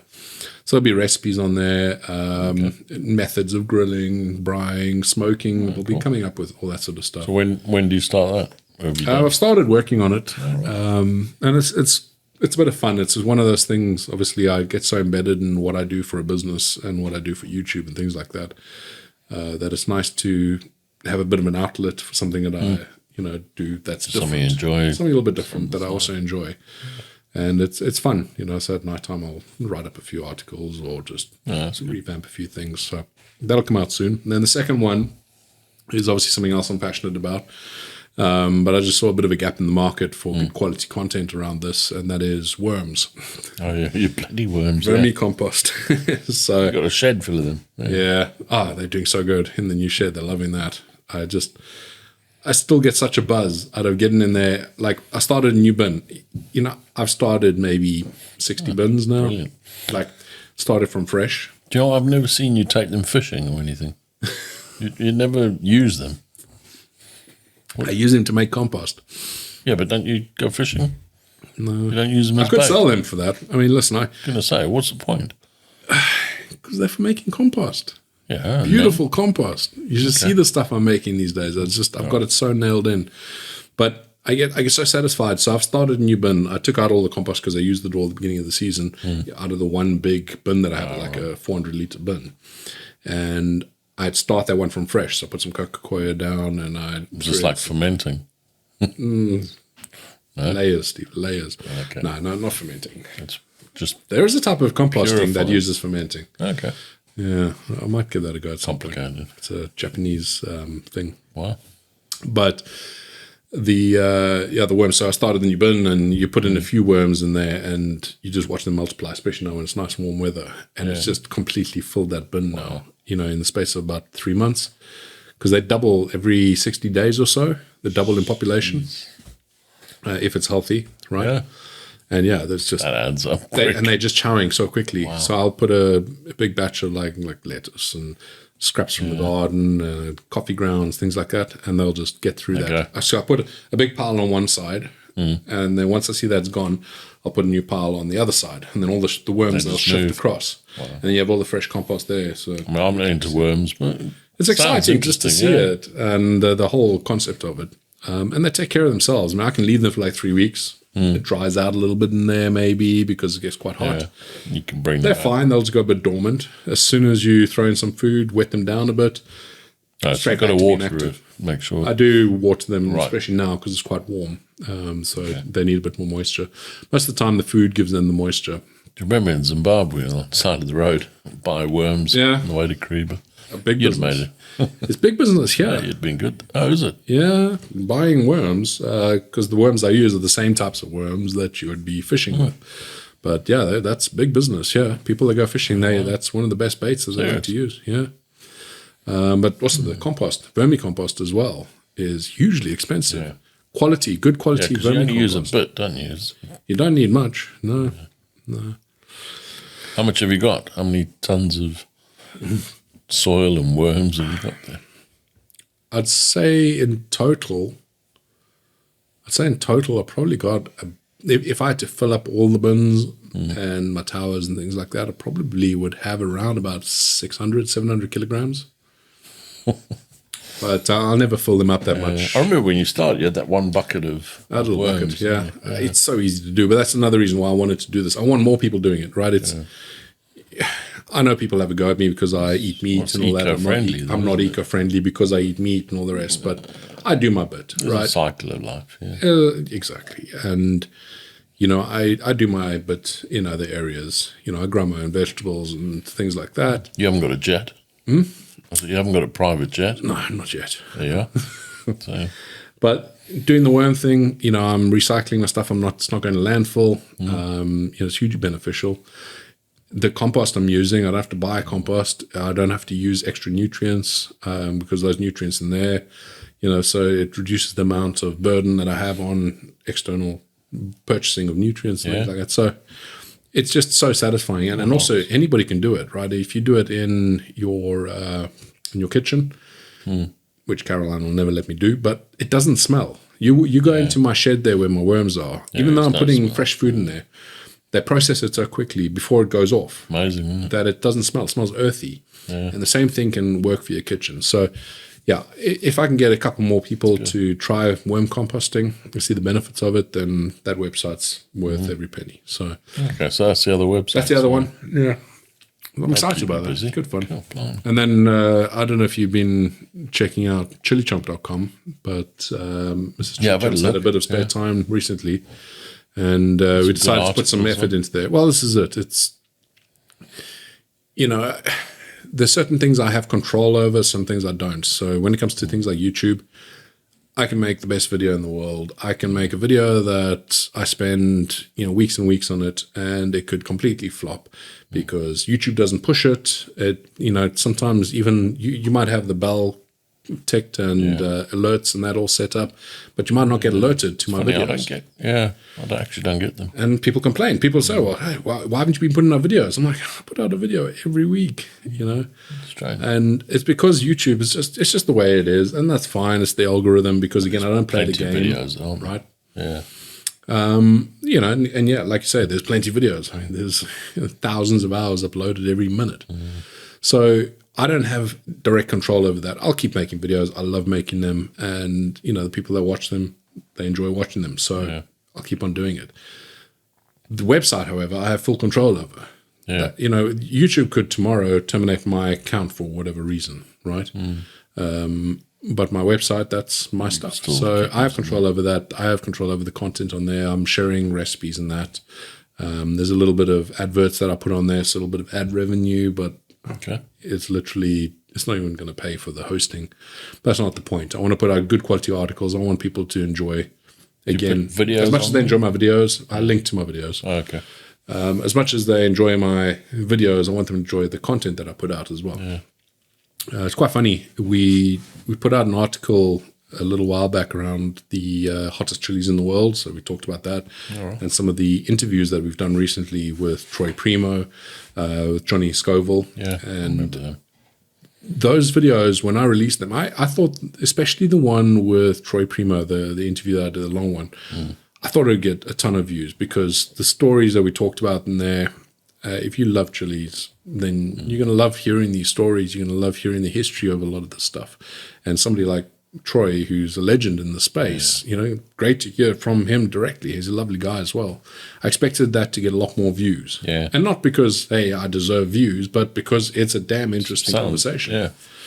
But it never really picked up a lot.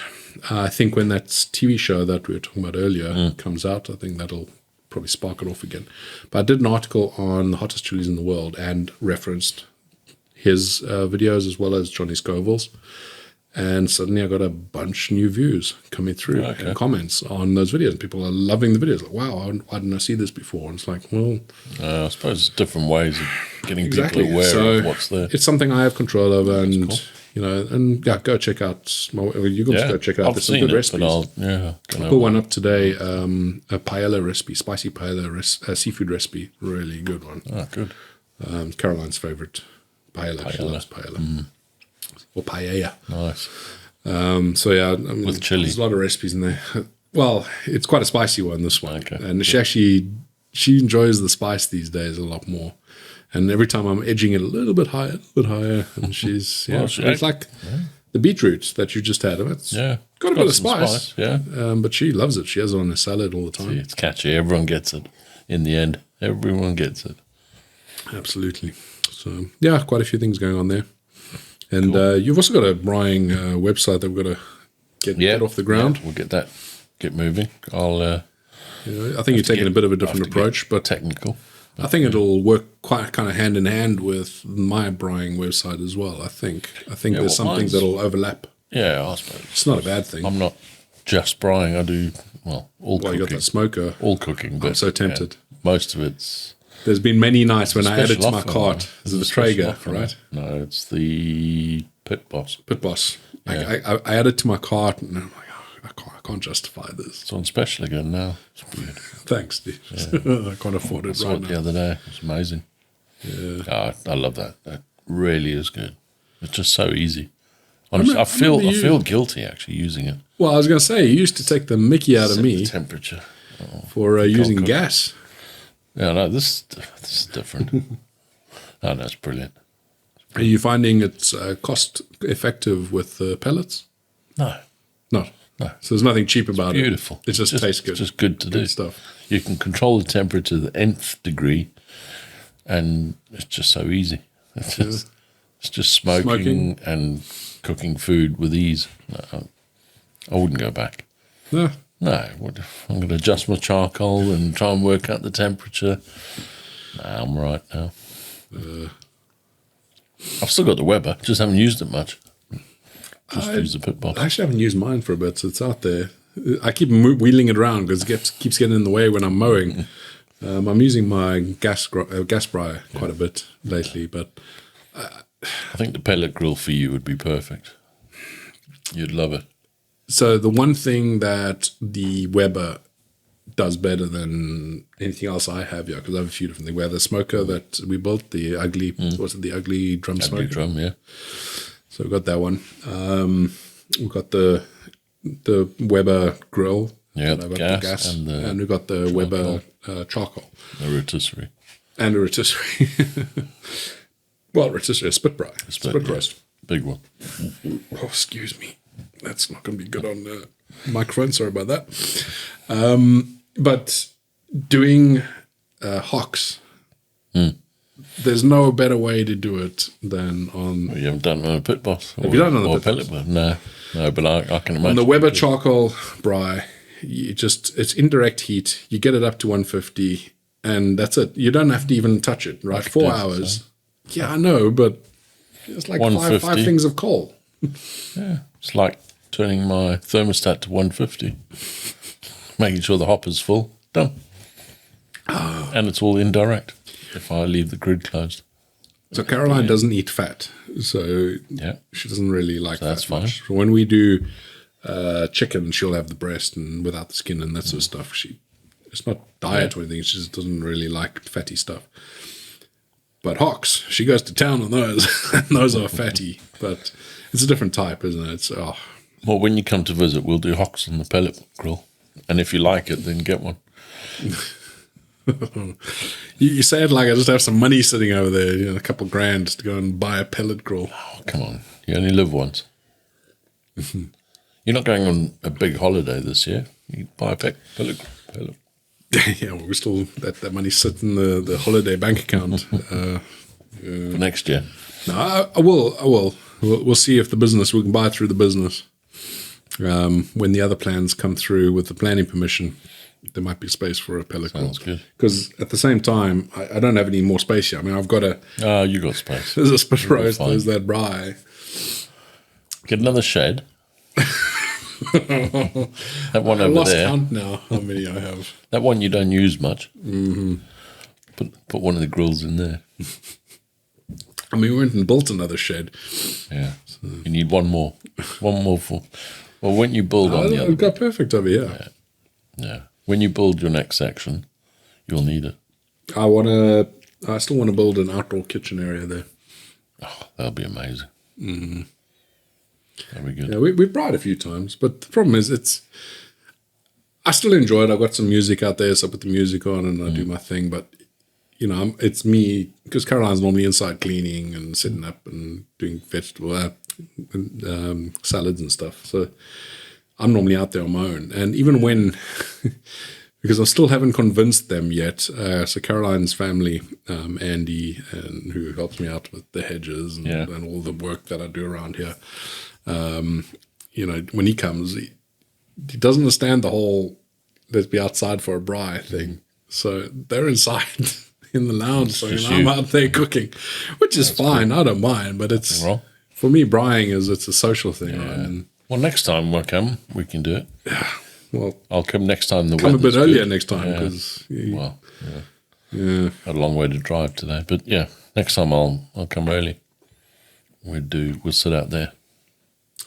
Sounds like a plan. Yeah, I think we're going to get some decent weather the next month or so. I reckon. Take advantage between now and November. Yeah, we were going to braai tonight. We did chicken, but I wasn't sure on the timing, so did it in the oven. Yeah. No, next time I'll guarantee I'll come earlier. We'll 5 o'clock. Light the fire. Sounds a plan. Light the fire. Light the gas. Light the fire. Done. Finally managed to get somebody that does 19 kilogram tanks. Yep. They don't we're good do them very often. We're good now. But I managed to find a guy that does all sizes. He says, whatever you need, just let me know and I'll get it done. You won't get less than 19 though. They stopped making the small ones. They don't do 3.5. They do up to 6. I think 6 kilogram. Sorry. And then 13. 19 is the big one that I swapped for you. Yeah. They don't stock those everywhere. It's the 3.5 they don't do anymore. 3.5 they've got rid of all the 3. Yeah. But the 19 is not very common. The 13 or the 11 is common, and the 6 some places. Most DIY places will have the 13. But I got managed to get the 19 done. Just get pellet grill. You don't need to worry about gas. You don't have to worry about pellets. Yeah, you do. You have to worry about which pellets you're going to get, because then you've got to choose which ones is that what does the smoking? Meat. Yeah. So the pellets do the smoking, not... Yeah, no, there's like a furnace in the middle, which is powered by a fan, and the electricity feeds the pellets into that furnace. And then you can control the smoke and the heat through that. So you can adjust the temperature and the smoke content. So the pellets, what, are made of like apple wood and things like apple that? Or choose. Yeah, or oak or whatever they are. What are the cheapest pellets? If you're just getting pellets just to grill with? Sawdust. What was the last ones I got? It was like a competition blend. So, but general, you can sort of cook everything with it.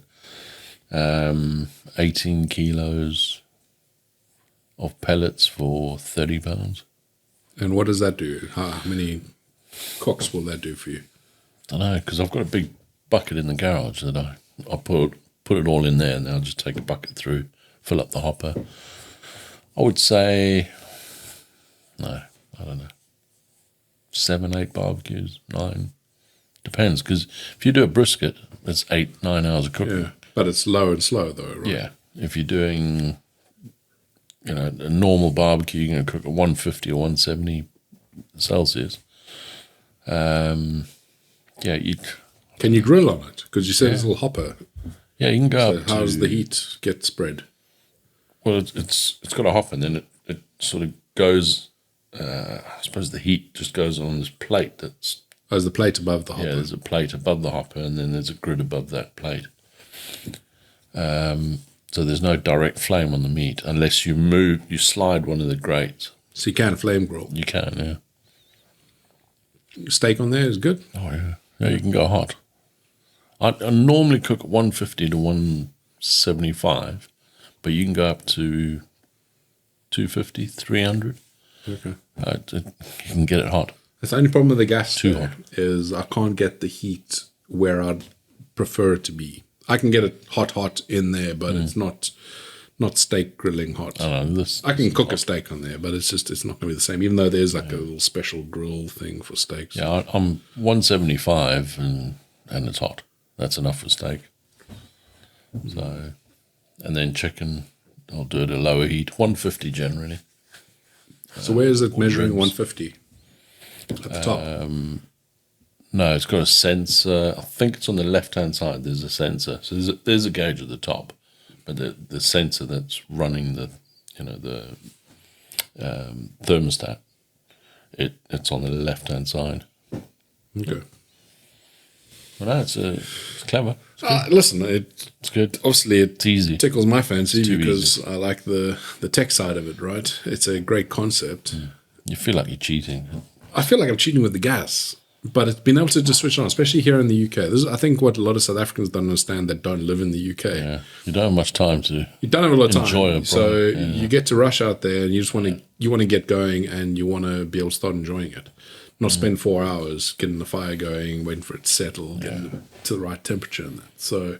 And normally it's cold out there, so you can't be sitting around too long. And yeah, if you want to do it in the winter, especially, then gas is the only way because It's a run.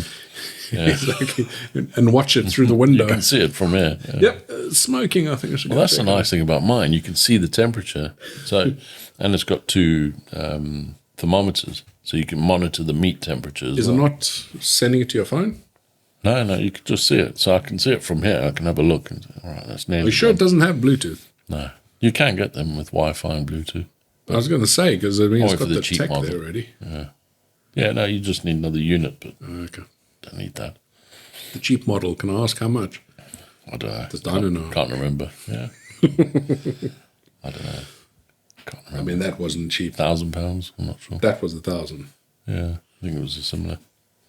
and it's not rusting or anything. It's quality that's made proper It's quality. heavy. It is seriously heavy. Because that's again, I always recommend. People will say, "Well, $1,000 for a grill," especially here in the UK, but when it you're not lasts used to longer grilling. than anything. And they'll go and they'll buy something for. No, I can get this one from for $200-300. And it lasts a year. Last year, and you have to buy another one, right? I mean, I've had that in the last two houses, and it's I've had nothing wrong with it. 7 or 8 of those 200-pound grills. Well, this is rust through. And then This thing's still going. so is it enamel coated and all the rest. Yeah, honestly, it is seriously heavy. You won't lift it up. It is heavy. I hope you get affiliates like payments off the back of this because I think it's going to interest a few people. No, they're good. So who's the competitor? Is it Traeger? Traeger. Traeger's probably the most well-known. More expensive, like a higher quality.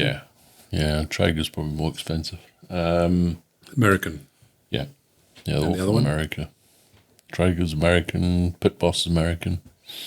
The other one that I think Weber's just come out with one. Okay. They've got a new smoker. Pellet grill as well. But Traeger, and I suppose Traeger's probably the most famous. So it's giving me ideas, and maybe there's something I can experiment with at some point. But obviously using pellets, and it's like slowing down how many pellets coming in depending on the heat levels, right? But why can't... And the furnace, the fan, I mean. But this is what I'm saying. Why can't you... There must be a way to build a barbecue that if you just control the air, like you do with Weber, that's how a Weber like kettle grill works. Controlling the air at the bottom and the top, you can then set the temperature. Yeah. So putting a fan in there and slowing the fan or speeding up the fan to keep the temperature where it needs to be, but using normal logs, not pellets. So you could use thornwood or you could use oak or whatever the hell you want to use, and just controlled with vents that open and close or fans that go faster or slower. It's the same as why I go to the shop and get my sauerkraut and you make yours. I just think there must be a way to do that, man. I mean, surely there would be a simpler way because they give you more options. Where you could use the pellets, or hey, if you want to use logs, you can use that. You want to use coal, use coal. Must Well, be even the some- pellets, you can get coal pellets. So they're actually like coal. So you don't get a wood smoke. You get How does coal. it start? It's got a little rod that heats up. So the pellets are sitting on top of this little metal And then it rod. blows on it. And Heats up and then that flames and then the fan turns how on. many times do you have to replace the rod? I haven't. Because I'd assume that would be something that's kind of disposable. I don't know. I haven't replaced it in, how long have I had it? 4 years? Well, yeah, stop convincing me. I haven't replaced anything. It's just been brilliant. Maybe, because I mean, listen, I like the ugly drum smoker, but it has its limitations. Yeah. I used to have one. Yeah, but it has some Just too much limitations. effort. Yeah. Especially like for you'll go and start a brisket at like 3 a.m, right? You don't want to be buggering around and getting the fire going, getting the temperatures right. Okay, we're there yet, and like 4:30, then you decide to go back up to bed. With this, you set it and shove the meat on there, Set and you're done. Yeah. I'm sure you could even set a timer so you don't have to get up at 3. You could just stick it on there, set a timer on your. Yeah, you got to keep the meat in the fridge until like an hour before. Really? Yeah, you don't want to leave the meat there overnight. Not on. Unless it's winter. I suppose that's the same being in the fridge. Yeah. And some of them are Wi-Fi, so you can just monitor it from your phone while you're in bed. No, I just love. I mean, we could probably do a podcast on braaiing. You know, every time you move that chair, Yeah. there's a camera connected to that Oh, chair. sorry, I didn't know. Oh, well. I don't know where the camera's Different pointing view. now. It's over there. It's all good. I was just thinking, there's so many things we could do podcasts on and stuff like that. I mean, this podcast, that's why I didn't really want to call it the ChilliChump Podcast, although that kind of made the most sense because it's me and that sort of thing. But it kind of covers so many topics anyway. It's whatever I'm interested in, whatever we're interested in, whatever, and I guess that kind of makes sense. Well, but I think a lot of people interested in. start listening to it because they think it's all be about chilies. And Well, there's a lot more to you're life. interested in chili, so you talk about But chilies. yeah, I mean, chilies I talk about all the time. So I don't know. I feel like I bore people with it because it is my life. When I'm so won't embedded, listen. it's like anything. I mean, your job, you don't sit there talking about what you do at work every day with anyone else, do you? No. Right? I do enough of it at work. But it's still fascinating to some people. Yeah. And it's difficult for me to find that balance because I could talk about chilies all day. Like at the moment, talk about Barney all day because that's a big part of our life. And people are interested to a point. Where is he? He's probably lying on Caroline's lap. Yeah. You know, so it's tough. You know, I want this podcast to appeal to more. I'm realizing, I don't know if you've noticed it. I don't know if you look in the comments much in my videos, but there seems to be a lot more South Africans watching my stuff now these days. And that's really cool. Must have something to do with your accent Oh, and where you're from. somebody the other day said that I was Australian. Yeah, I get that all the time. But, you know, it's nice. I think so. I mean, I don't know how to take it really. I'm never good at these things, but somebody was like, you make me proud to be South African. I'm like, really? I didn't do anything. But, you know, I thought about it myself the other day. You know, when I get asked the question, where you're from, because I get that and I think, oh, you got an accent. I kind of recognize it. Is it South African? And yes, it is. But, I mean, do you call yourself a South African? I mean, you don't need to call yourself British because you have German more. But Look, I think it's I good think to I be always say proud I'm of from where you're Africa. from. I'm proud Yeah. to be South African. Yeah. But I'm also proud to be African, right? I mean, I'm proud of Zimbabwe. We were born in Zimbabwe. Exactly. But we're fortunate. We've lived in many countries. Zimbabwe, South African. It's a tough English, one. I was brought up in South Africa, so I'm proud to be South African. I support Yeah. South African rugby, much to Caroline's annoyance. Can't wait for that this year. When does that start? September. I actually want to watch the sport for a change. in France. How many years now? Not We can watched go over Formula there One. if you want. Go over and watch a game. Maybe. I think all the South African ones will be sold out, but we might be able to get one of the smaller ones, like Fiji versus Samoa or something. Never know. Well, then again, I mean, Fiji did really well, actually, I think, last time. But yeah, I'm proud to be South African, and You should be. you know, when people ask, you know, where are you from, I say I'm from Africa. I know it might sound a bit facetious, It's a bit vague. But It's a big I'm place. proud of Africa. You know, I love where we come from, and it's not a place; it's a feeling. It's a people. It's But Zimbabwe is, that's obviously where we were born, and it's weird to I only spent 5-6 years there, but it's a big part of our history. And I think- you spent a lot longer there, didn't you? Yeah. I spent, because I worked there and lived there later on. It's probably means more to me.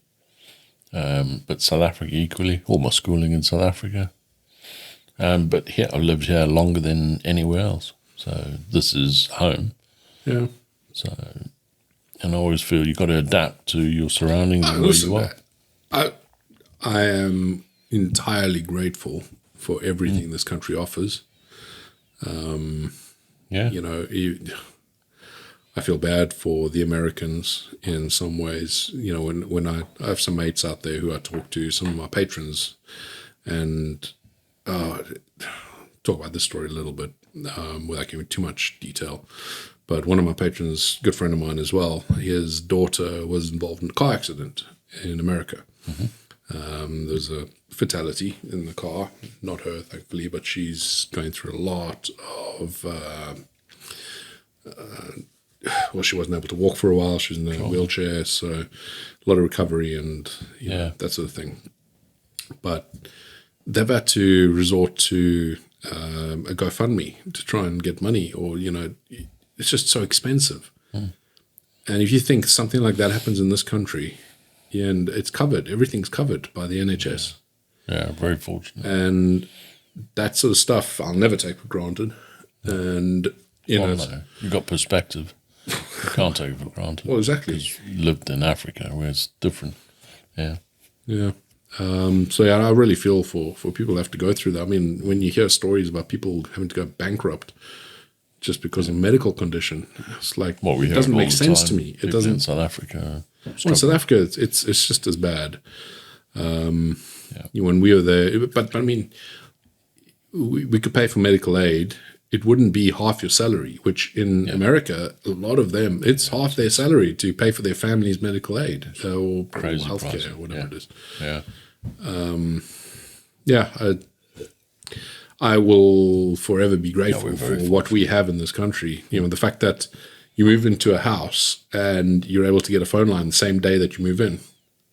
We take that for granted Standards are high. because in South Africa, that's not going to happen in a hurry. I'm hearing stories now. Wow, it's been I've been going on out for a of while. it for so long, so I don't even Well, know. Caroline's aunt lives out there still. She was over here recently, and she showed us on her phone. She gets like a weekly update on when she'll have electricity and when she won't. Okay. There's a schedule for when they're going to shut down her electricity because they have load shedding. So she'll have like 3 hours in the day where electricity will be turned off, or even longer, right? So it'll be 3 periods during the day that electricity will be on and then it'll be off. And that becomes normal. But she's just used to it. That's just what it is now. And that's because they don't have the facilities to be able to give everyone in the country electricity at the same time. Yeah. Because of various things, possibly corruption and whatever going on. Who knows what's happening. But we had a little bit of that. They had that in South Africa. Zimbabwe. I think they threatened to have it here at one point. Yeah, talk about that. But there's nothing like there. I mean, there's businesses that have to shut down because when you don't have electricity for 2 hours, what, do you just stop? The factory just stops working? So a lot of people have another mate who's out there. He had to completely do his own electricity. He's completely off the grid, which again gets them into trouble. If there's some, I don't know the exact details, but getting solar out there, you have to pay the government some fee. Okay. It's a little bit silly, but anyway, he had to go full solar with generators and things like that so he can keep his factory running day in and day out without worrying about load shedding. Yeah. Yeah. Tough. Yeah, so I'm very thankful for So living now here. we're lucky. Very lucky. I mean, it was tough move, but after a few years, it's So worked out right. I couldn't imagine anywhere else. I mean, but yeah. I'd love to live in Africa again. But it's the idealistic side of you that is thinking like that. Is the memories of what what it was. You'd like to go on holiday there. Rose tinted glasses, because you go on holiday there after 2 weeks. Come Like, back. I think I'm ready to come back. Yeah, beautiful place. Have you spoken to Dad since he came back? Yeah, I picked him up from the airport. Was he saying the caught same up sort of with him. things? Yeah. We got a puncture on the M1. Oh, is it? Nightmare. It's one of these smart motorways where there's no hard shoulder. Oh, no. So I had to pull over in one of those little alcoves. So then you stopped all the traffic because then Got to phone them and say, look, I'm pulled over here. That's all right. You're going to call some, I don't know, RAC or whatever it was. I said, no, I'll just change it. Okay. So they said okay. Yeah. Well, there's no hard shoulder. Did they realize this? I was in one of those alcoves. Oh, okay. So they closed the what used to be the hard shoulder, the inside lane. So they put an X up, and so I did that, and then I had to phone them back to let me out. That took a while, but that was quite scary. I had to get everyone out the car, put them on the other side of the barrier. Oh, would you have family with you as well? Yeah, Dad and Rob. Oh, right. Nightmare. What was it? Nail? Don't know. I was in the fast lane, and I could feel the car moving to the left, and then I could hear it. Oh, slow. Thankfully. And it was flat, and it destroyed the tyre. Because you got to wait until you get to the next alcove. You can't just pull over, so you got to keep going on a flat tyre until you get to that point. So I'd hate to have broken down and not been able to get to it. But, Wow. So that was picking him up. But he's saying the same things. I mean, every time he comes back, he says it's just not what it used to be. Yeah, well, he hired lived a there car. more recently than anyone else, right? Yeah, it was only 10 years ago. Yeah. He hired a car. He hired a car while he was there, and then some friends of him lent him a car. And he said it was, very different. Said traffic lights, they don't mean too much. Different. Almost a bit like what we experienced in Zimbabwe. That sort of feels like it's going down that route. Just changing the and I was thinking about the traffic lights thing. If they've got load shedding, the traffic lights don't work all the time. So then naturally they're going to become less.